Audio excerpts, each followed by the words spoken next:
Welcome back to my Mental Health and Crime channel. My name is Huda London.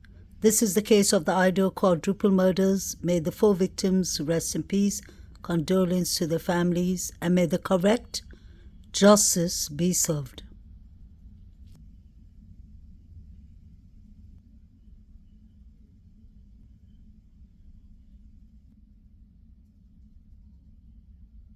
Oh, sorry, I'm Emma Epperly with this Books and Review. Hi. So there were other roommates who lived at that residence. Were the roommates home at the time of the attack? There was other people home at that time, but we're not just focusing just on them. We're focusing on everybody that may be coming and going from that residence. So since they were home, was it a hostage situation? No, it was not. And then they didn't call it into police, so were they injured? They were not injured, but like I said, we're still following up with everybody that could have been in that area. And how can you say it's a targeted attack if you don't have a suspect? Like I said, we take the totality of the situation. We try to make the best bit of information we can with everything that comes in, and then we make our decision off of that. So at this time, I'm not going to expand upon that. But like I've said, we do have a suspect out somewhere, and we are looking for that individual to solve this. Targeted attack. When an attack is targeted or incident is targeted, then usually I would assume that the law enforcement would already know who the suspect is, because they already know that it's a targeted incident. So I'm sure when law enforcement came to the crime scene, they must have seen something or some things in the crime scene that automatically made them understand that this is a targeted attack, because they kept on telling the public that to be aware, be safe, go in groups, lock your doors and windows, I guess.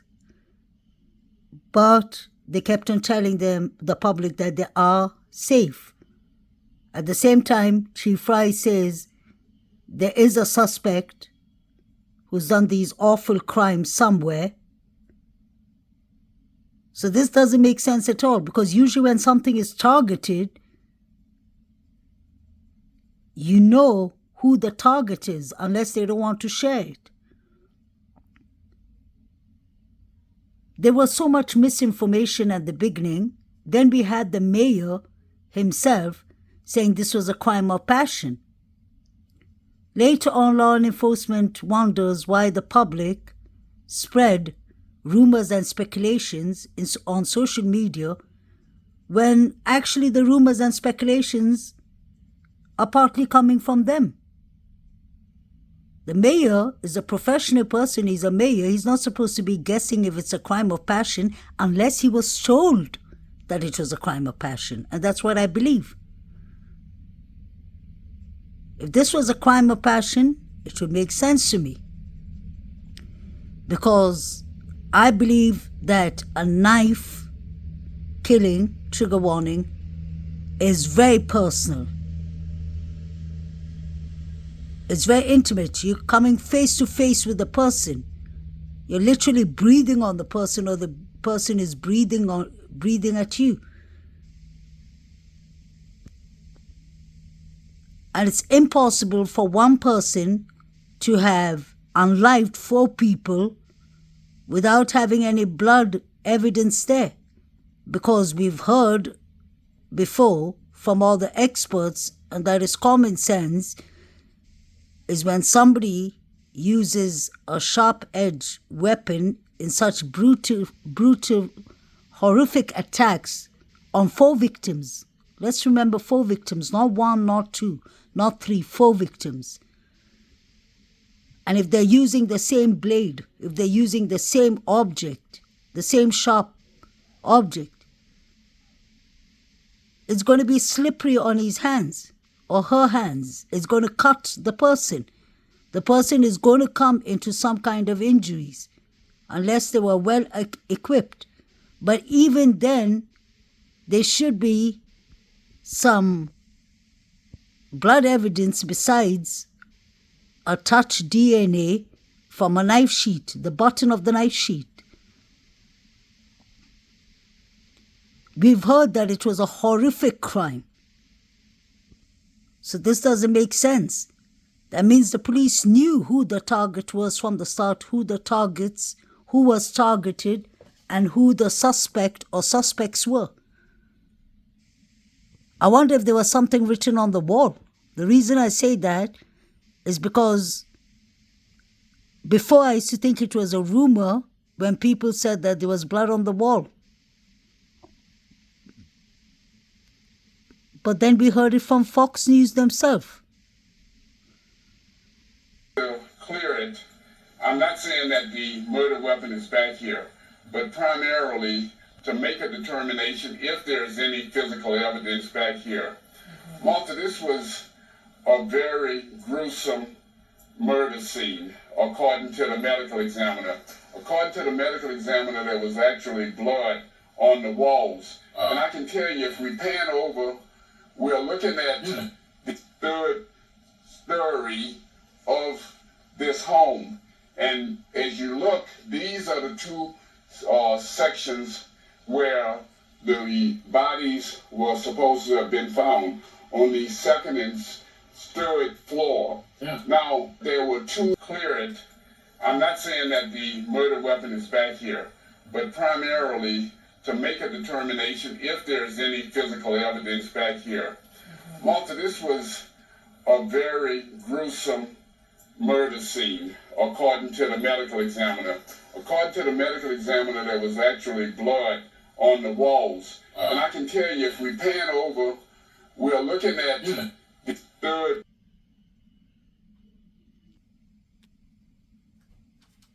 Hi, Rachel Sun, Northwest Public Broadcasting. I just want to clarify something you said earlier. Over the past couple of days, the information that we've been getting is there's not a threat to the public. Then earlier I heard you say you can't be sure that there is no threat. I just want to clarify what your stance is on that at this time. So we still believe it's a targeted attack. But the reality is there's still a person out there who committed 4 horrible, horrible crimes. So I think we got to go back to there is a threat out there still, possibly. We don't know. We don't believe it's going to be to anybody else. But we all have to be aware of our surroundings and make sure that we're watching out for each other. Chief Fry said that there's a threat out to the public, but he doesn't believe that there's a threat out to anyone. Does that make sense? Okay, there is a threat, obviously, because there are 4 people unlived in a very horrific manner. So this was a quadruple. So there is a threat. But he believes that the threat is not out for anybody else. So that clearly means they know who the suspect or the suspects were. They know that the public are not in danger, that this was something targeted. Usually when you hear, correct me if I'm wrong, when we hear about a targeted attack, it specifies who the targets are, because you will see evidence or signs of maybe which of the victims got more injuries, which of the victims fought for their lives, or which of the victims was the first victim. And obviously you have to go further down in their past to see if these 4 victims, may they rest in peace, had beef with anyone, had issues with anyone, if there was threats passed to them before. Did someone maybe wanted to finish this quadruple murders on that specific day because that was the last chance they had of seeing Kaylee in the campus. Let's not forget, Kaylee is actually an important person in these quadruple murders because there was rumors of Kaylee having a stalker. We heard the shopkeeper, the vape shopkeeper, saying that the girls told him that they were looking after Kaylee and walking in groups because Kaylee has a stalker. So that is a possibility of someone being targeted. You already have a stalker. You already have somebody who has their eyes on you. So that is a very good motive. A stalker is a good motive. Then we have Kaylee and Jack D, who broke up 2 weeks before the quadruple murders allegedly. So Jack D and Kaylee were in a relationship. They broke up. They were in a long-time relationship, a couple of years. Kaylee was moving on. She was obviously going to take Murphy, the dog that they shared custody. Things were looking well for Kaylee. She was going to move to Austin, Texas. She had a job prepared for her. She had everything planned. She wanted to go to Europe for a couple of months as a tourist or I think camping and such things. So Kaylee had things going on. Then she bought herself the nice Land Rover. She wanted to show it off to Maddie and the other friends. So did someone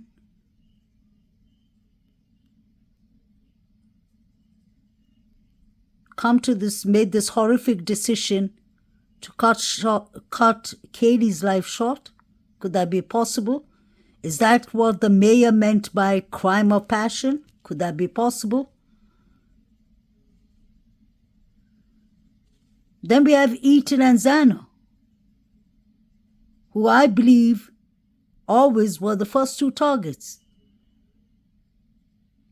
People are very focused on Maddie and Kaylee, and many people were actually saying that Xana and Ethan were just unfortunately there, or they must have interrupted the killer. But I personally don't believe that, because the couple were in Sigma Chi fraternity party that night, and there was a fight that happened. That fight involved Ethan. That fight involved Xana. Xana got involved because she was protecting her man, her boyfriend. So what happened between 9:45 to 1:45 when it comes to Ethan and Xana? Did somebody follow them? Did a crowd follow them? Did something happen to them? Were they harmed on their way home? Another thing, it's been always said that Ethan and Xana came home at 1:45.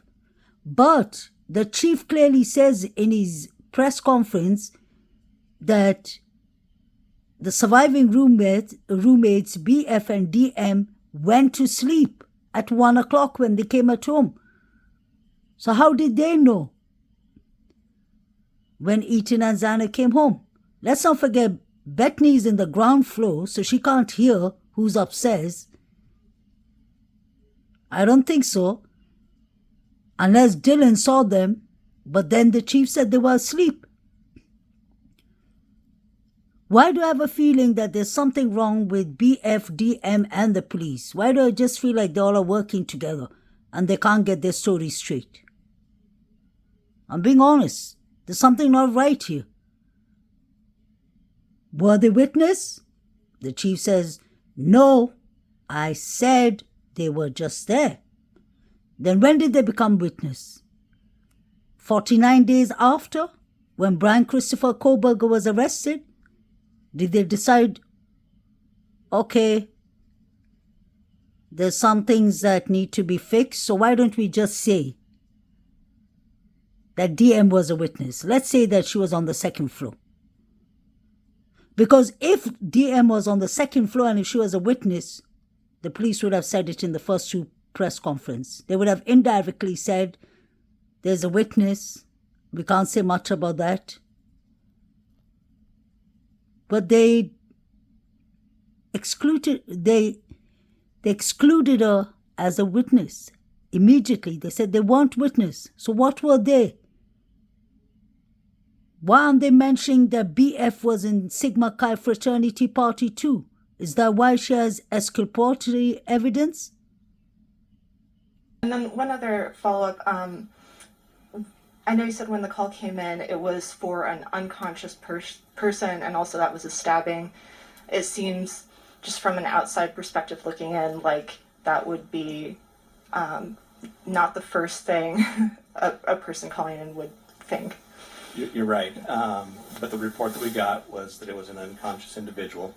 It wasn't until our officers arrived on scene, went in to do caregiving check on the individual who was unconscious, that we found the scene that we found. Okay, thank you. Let's go back to the chief saying it was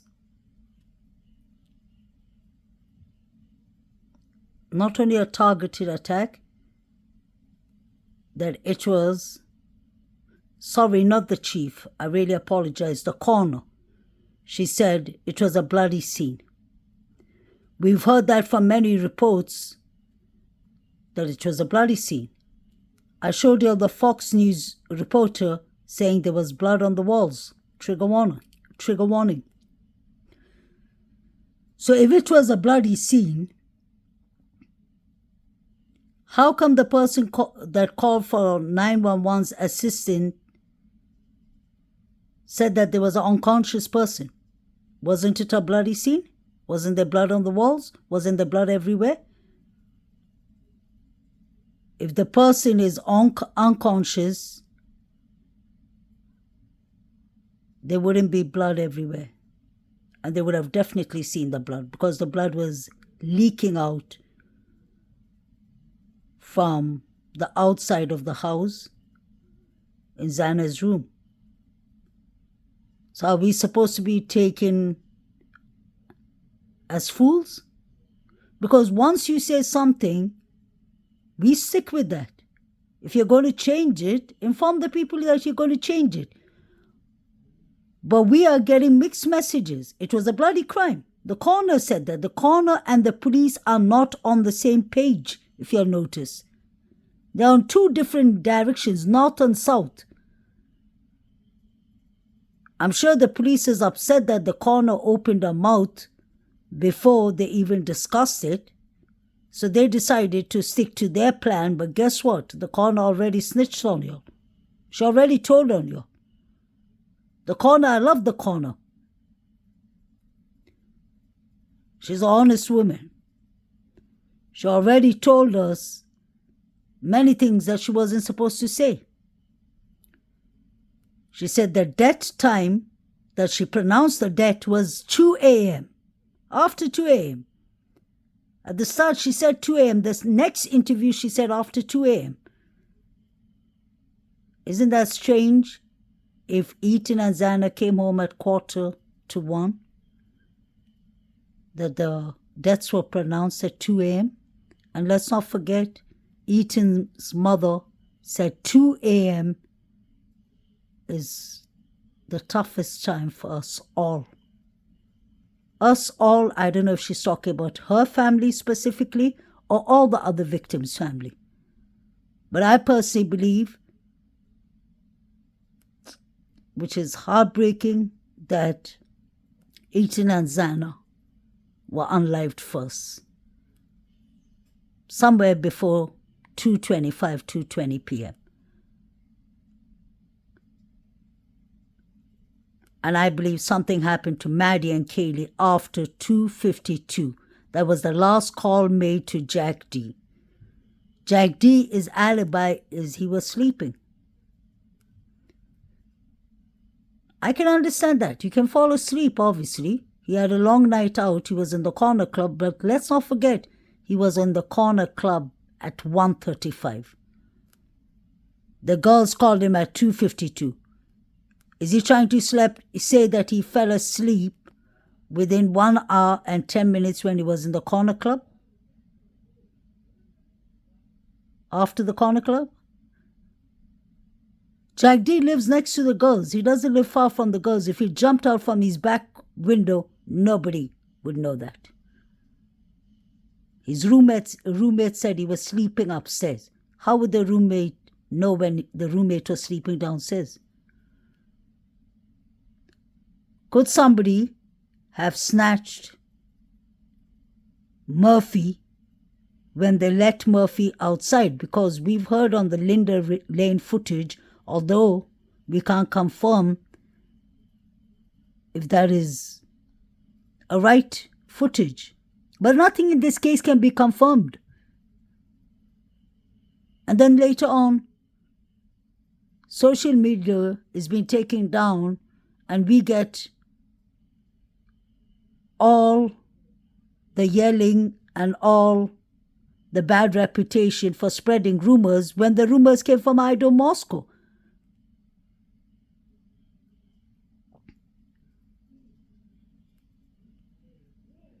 It is Alivira, Kaylee's sister, who said that she let the dog outside. She did everything right. So if she let the dog outside, did someone take Murphy so that the girls could come outside? And did they attack them while they opened the door? Did someone come in by force? Because let's not forget, Ethan and Xana could have been possibly unlived by then. Was Murphy used so that the killer could, or the killers could get inside? Because why is Maddie's jacket thrown outside in the bushes?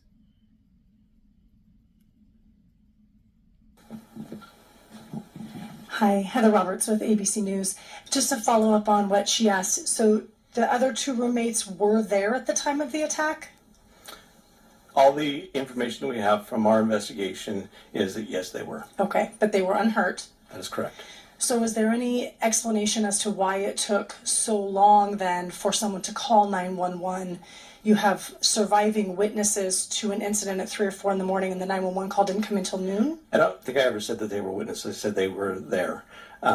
So, we don't know why that call came in at noon and not in the middle of the night. Would have we loved for that to have happened? Yes, but that's not how it took place. So that's why we're investigating everything still to try to pull all the pieces together. Were they one of the people, were they the 911 caller? At this point in time, I'm not going to divulge who our 911 caller is, just because I want to keep the integrity of the investigation at this point, okay? Okay, and last question, are you able to tell whether the same weapon was used on all 4 victims?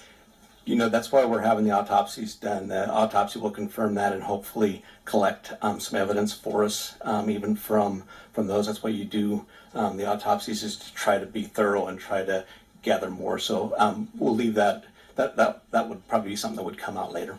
Okay. So we heard that clearly. The roommates, the surviving roommates, were not witnesses. They were just there. I can't get over that sentence. They were just there. So they were just there, like, were they around? Were they sleeping? Were they partying? They were summing up friends to come there.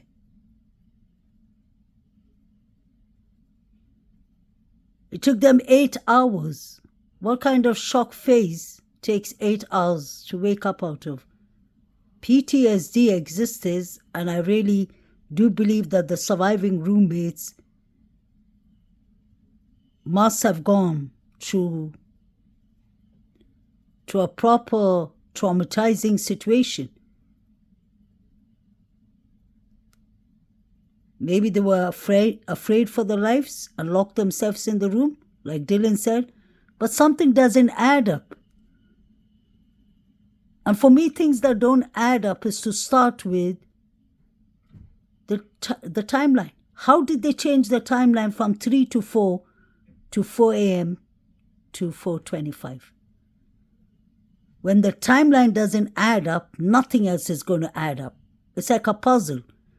You can't just jump in the middle of the puzzle and try to solve it and skip over, just say, the first couple of stages of the puzzle. It's all connected. You have to start from the start. They changed the timeline, I think, after they found the Hyundai Elantra that they basically thought was the car, which I personally don't believe it was in the car. They said 2011 to 2013 model. Brian Christopher Koberg was driving a 2015 model. That's like 2 years later model. Another thing that really bothers me is if Brian Christopher Koberger did this horrific quadruple murders, why would he stay 49 days longer 10 minutes away in Washington Pullman? Why would he continue his classes like normal, like nothing happened? Usually, when people are unlike people, they run away because they know what is coming to them. And I can understand people who say, yeah, but he was driving off and they caught him. No.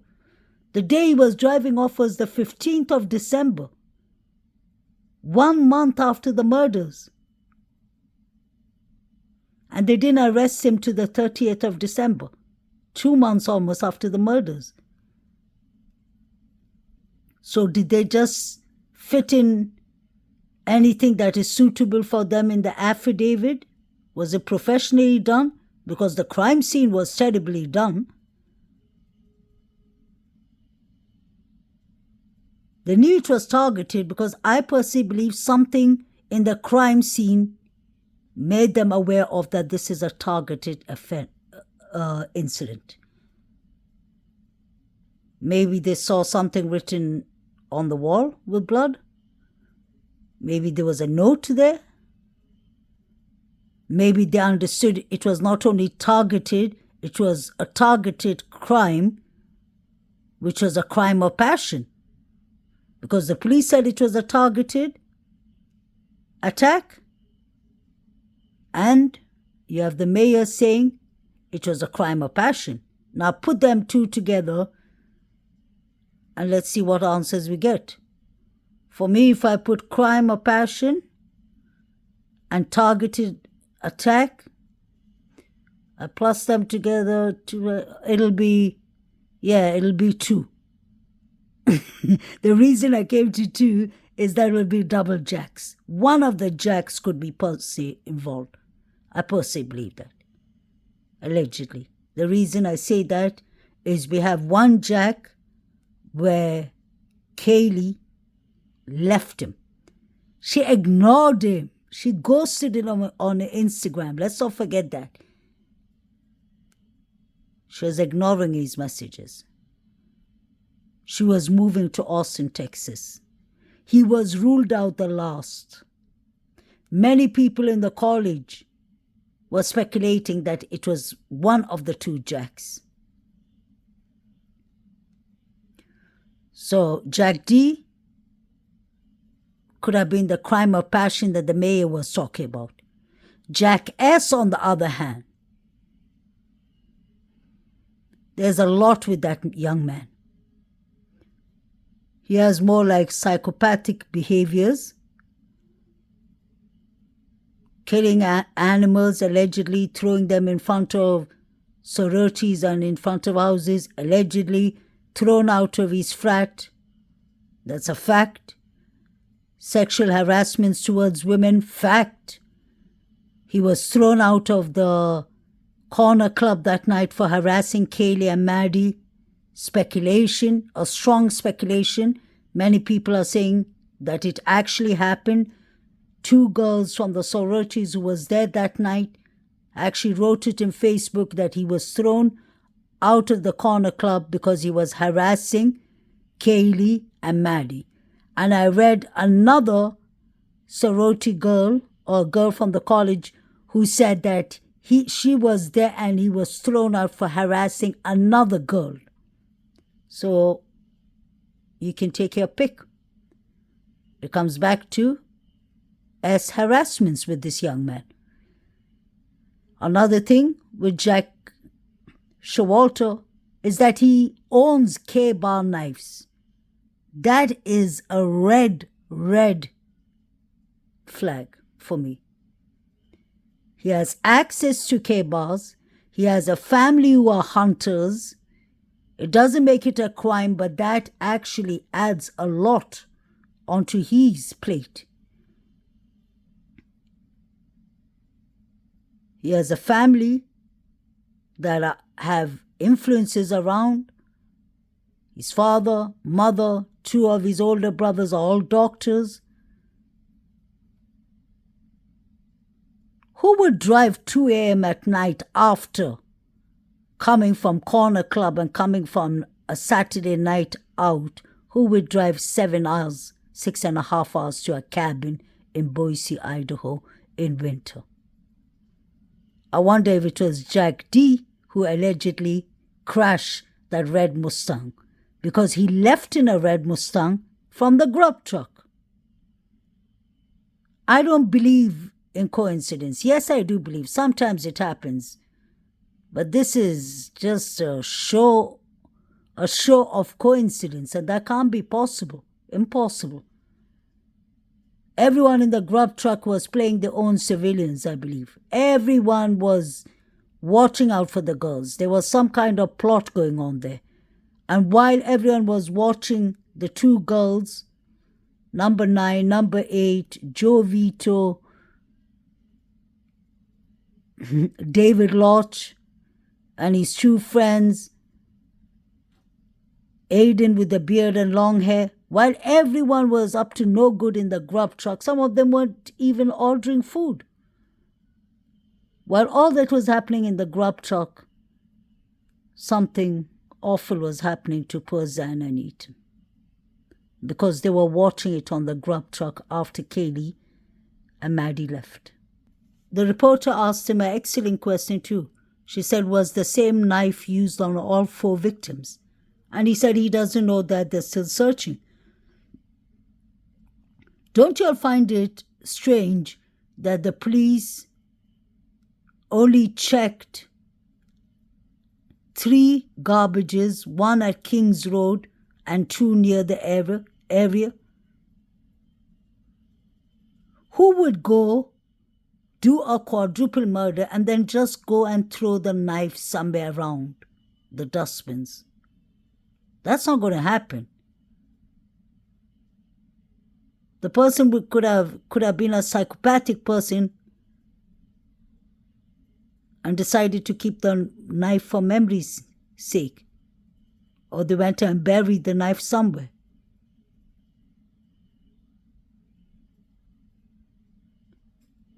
We don't even know what kind of knife was used besides a large knife. So the K-bar knife that they're talking about, the knife sheet that they're accusing Brian Christopher Koberger of his genealogical DNA, touch DNA being on the button of the knife sheet, could it be possible that that knife sheet belongs to a totally different knife? Could it be possible that the knife that was used was a Rambo-style knife, but maybe it wasn't a K-bar? We keep on hearing it's a large knife, sharp object knife. But we don't even know if the knife sheet, where the knife sheet belongs to, which knife it belongs to, because they don't have the knife in their possession. What if it was Jack D who did it? Sorry, Jack S who did it, and he took his K-bar knife along with him? Didn't he leave He left Idaho Mosque and drove to his parents' cabin. It could have been BK. It could have been Jack D. It could have been Jack S. It could have been David Lott. It could have been the Sigma fraternity boys. There are so many suspects or people of interest. I need to be mindful, sorry. There are many people of interest. And I believe it's one or many of the college students who did it. Let's not forget, I've mentioned to you all before, Jack Showalter and Bethany Funk and Dylan have gone to the same high school, Boise High School, in Idaho. What makes us think they won't do favors for each other? I showed you the picture of Bethany Funk sitting on Jack S.'s lap. They were out in camping or something. So that could be her ex-boyfriend. Maybe that's the reason he spared her life. Maybe that's the reason, allegedly, that he spared Dylan's life too. He knew them from before. I always say somebody in the inside was involved, was working with them. Somebody let them know that when the girls came, somebody made sure to leave the door open, I personally believe. I haven't seen any, what's it called, food driver or, what were they called? Yeah, these drivers, these takeaway drivers, food takeaways. I didn't see any, I can't remember the word now, but you'll understand me. We didn't see anybody driving to the house besides allegedly a car that they say belongs to BK. I personally believe that the person who did these crimes, some came on foot and some came on a car. And the reason I say a car is you see that car at 3 a.m., you see the car's headlights shining in front of the girl's house. And I've showed you that many times. You can go back to the clips. That wasn't a clip I made. That was a clip that was on the news. It was on News Nation, many channels. And now if you try to go and search them, you won't even find them. Isn't that strange?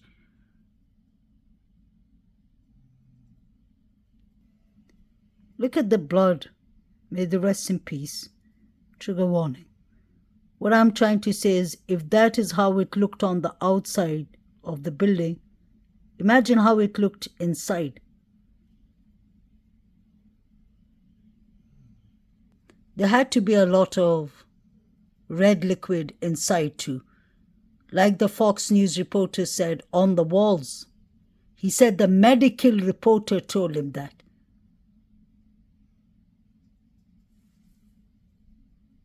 So if there was blood on the walls, why were the roommates speculating that there was an unconscious person? This was Ethan's mother who wrote this in the beginning on her Facebook.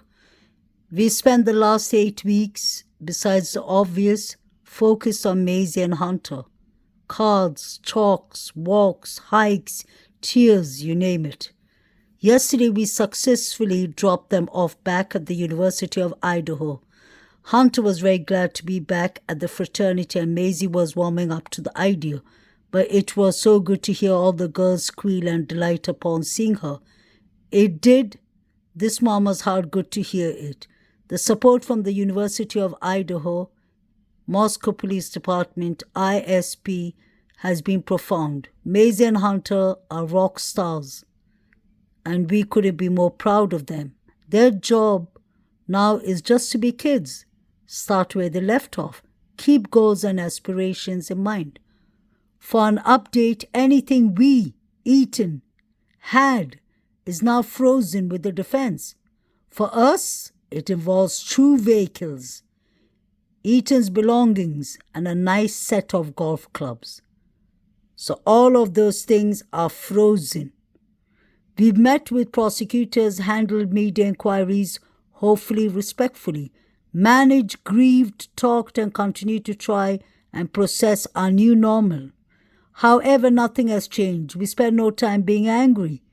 That would be energy not well spent, and it still wouldn't change the outcome. That's true. We have to look ahead. What we've confirmed, Ethan is who he was because of our family. His foundation was unwavering. He was so loved, he didn't know any different. He was profoundly supported, and our family of 5 was different than others, and so very special. He loved unconditionally. He was loyal to all. He was inclusive, carefree, happy, just the best person you could ever meet. The stories are endless and amazing. He touched lives we had no idea existed. Ethan was incredible. May he rest in peace. So you see that part. 2 vehicles. She said, for an update, anything we, Ethan, had is now frozen with the defense. For us, it involves 2 vehicles, his belonging, and a nice set of golf clubs. So there are questions that still need to be answered. I wonder if Ethan was unlived in his vehicle first and then taken upstairs to the room and dropped on the floor. The reason I say that is, why would his car be frozen? 2 cars. I heard one is Maisie's. I don't know. But if there's 2 cars, why would a young 20-year-old man have 2 cars? And what about the golf set? Was that used as a weapon? Maybe to have unlived or to hit them? I hate to say this, but I really believe that the fight that Ethan had with the Sigma Chi boys must have turned deadly. It must have turned fatal, since the vehicles and the nice set of golf clubs are still frozen. Something has happened.